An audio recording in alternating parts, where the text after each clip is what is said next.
EA reported that The Sims 4 has surpassed 33 million players. EA disclosed that The Sims 4 has reached a daily, weekly and monthly average in December and is on track for its 6th consecutive year of growth in its Q3 financials. So, why has the most critiqued Sims game grown to 33 million players, and has it outperformed its predecessors? Frankly, something just doesn't add up.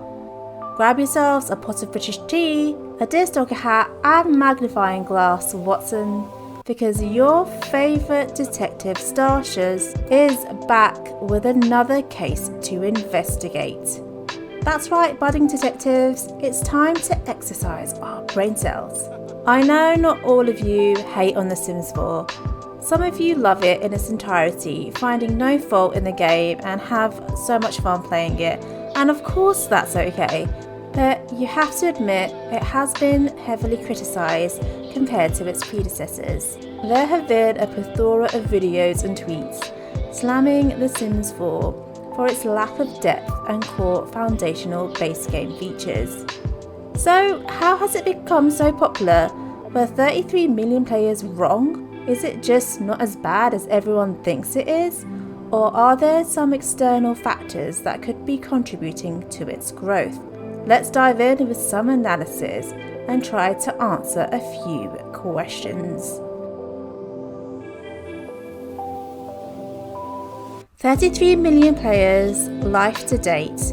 These are the players in total since the launch of The Sims 4. EA's report didn't go into depth about this statistic, so I'm not sure if these are actual active players or just the number of copies sold.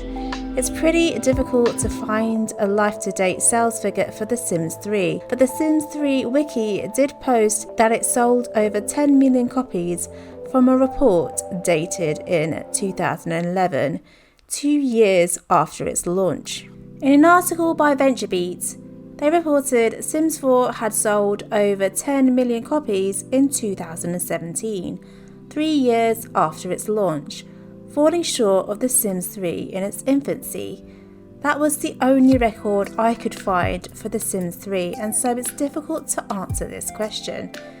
If The Sims 3 continued on this steep incline of growth, you could speculate it had overall beaten The Sims 4 in terms of sales. However, I can't find concrete facts to back this up. If The Sims 3 had more than 33 million players since launch, then this number, although outstanding, may not be the best in comparison. So this might not be a huge achievement for The Sims franchise as a whole.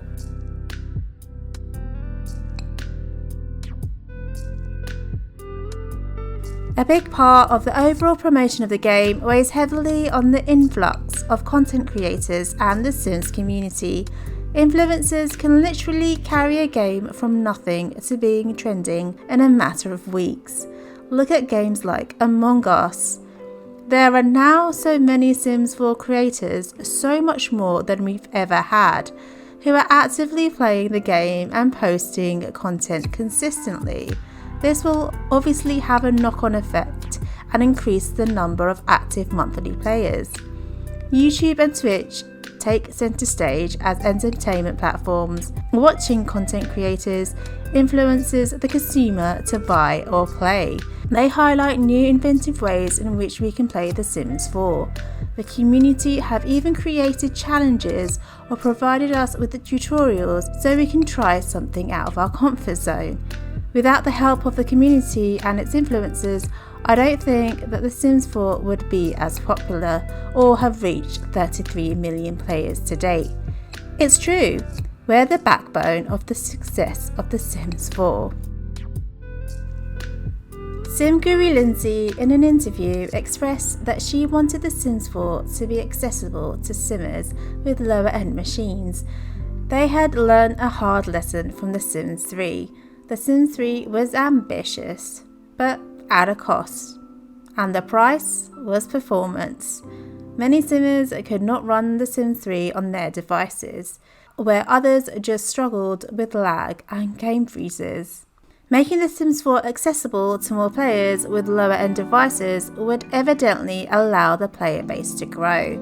A big component to their strategy was launching The Sims 4 on Xbox and PS4 in November of 2017. This wasn't a spin-off game. The game had the majority of the features that the PC had, excluding the use of mods and custom content.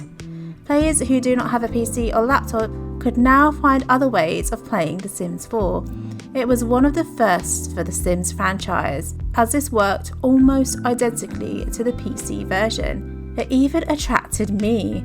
I could never play any of the big Sims games as I didn't have a good laptop to run it or have the RAM to do so.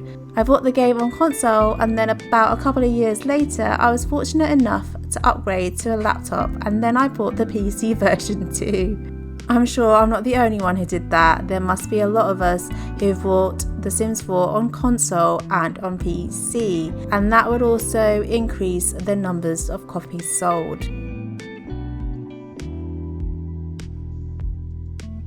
Being critical of The Sims 4 or even hating it doesn't mean that people stop playing. It's sometimes a love-hate relationship.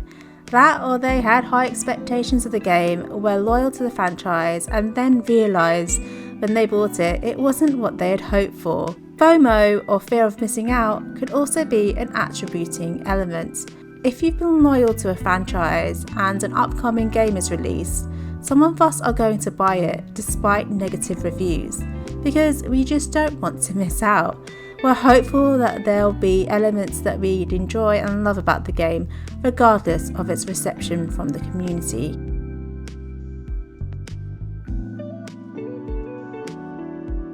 Yep, that old chestnut.